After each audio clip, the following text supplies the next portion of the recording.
చిరంజీవి గారు ఇప్పుడు కొత్తగా యాక్ట్ చేస్తున్న మూవీ విశ్వంబర.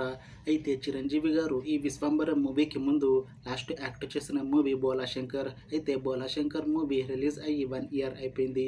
అయితే చిరంజీవి గారు ఈ బోలాశంకర్ మూవీ రిలీజ్ తర్వాత 1 ఇయర్ టైం గ్యాప్ తీసుకొని ఇప్పుడు మళ్ళీ ఈ విశ్వంబర మూవీతో మన ముందుకు వస్తున్నారు చిరంజీవి గారు. చూడాలి చిరంజీవి గారికి ఈ విశ్వంబర మూవీతో కూడా ఇంకొక మంచి హిట్ తనకి వస్తుందా లేదా అనేది మనం ఈ విశ్వంబర మూవీ రిలీజ్ అయ్యాక చూడాలి. అయితే విశ్వంబర మూవీని ప్రొడ్యూస్ చేస్తుంది వి వంశీకృష్ణారెడ్డి. అలానే ఈ మూవీకి మ్యూజిక్ డైరెక్టర్ ఎంఎం కీరవాణి. ఇంకా ఈ మూవీని డైరెక్ట్ చేస్తుంది వశిష్ఠ. అలానే ఈ మూవీలో మెయిన్ లీడ్ యాక్టర్స్గా యాక్ట్ చేస్తుంది చిరంజీవి, అనసూయ భరద్వాజ్, ఇంకా చాలామంది యాక్టర్లు ఉన్నారు. అయితే అనసూయ భరద్వాజ్ గారు ఇప్పుడు కొత్తగా యాక్ట్ చేస్తున్న మూవీ విశ్వంబర.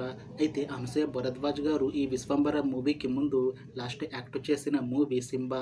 అయితే ఈ సింబా మూవీ ఈ మధ్య రిలీజ్ అయ్యి మంచి హిట్ కూడా అయ్యింది. అయితే ఈ సింబా మూవీతో అనసూయ గారికి ఒక మంచి హిట్ కూడా వచ్చింది. అయితే అనసూయ గారు ఈ సింబా మూవీ రిలీజ్ తర్వాత కాస్త టైం గ్యాప్ తీసుకొని ఇప్పుడు మళ్ళీ ఈ విశ్వంబర మూవీతో మన ముందుకు వస్తున్నారు అనసూయ గారు. చూడాలి అనసూయ గారికి ఈ విశ్వంబర మూవీతో కూడా ఇంకొక మంచి హిట్ తనకి వస్తుందా లేదా అనేది మనం ఈ విశ్వంబర మూవీ రిలీజ్ అయ్యాక చూడాలి. అయితే విశ్వంబర మూవీ టీం మాత్రం చాలా కాన్ఫిడెంట్గా ఉన్నారు. ఈ విశ్వంబర మూవీ చాలా పెద్ద హిట్ అవుతుంది అని అంటున్నారు మూవీ టీం. అయితే విశ్వంబర మూవీ టీం ఈ మధ్య ఒక చిన్న టీజర్ని రిలీజ్ చేసింది. అయితే దానికి మంచి రెస్పాన్స్ వచ్చింది. ఇంకా ఈ మూవీ కూడా చాలా పెద్ద హిట్ అవుతుంది అని అంటున్నారు మూవీ టీం.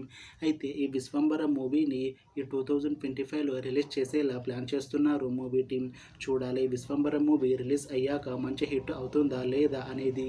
అలానే విశ్వంబర మూవీతో చిరంజీవి గారికి ఇంకా అనసూయ భరద్వాజ్ గారికి ఒక మంచి హిట్ వస్తుందా లేదా అనేది మనం ఈ విశ్వంబర మూవీ రిలీజ్ అయ్యాక చూడాలి. Thanks for watching this video friends. మీకు ఈ వీడియో నచ్చితే లైక్ చేయండి. ఇంకా ఇలాంటి మూవీ అప్డేట్స్ కోసం ఈ ఛానల్ని సబ్స్క్రైబ్ చేసుకోండి.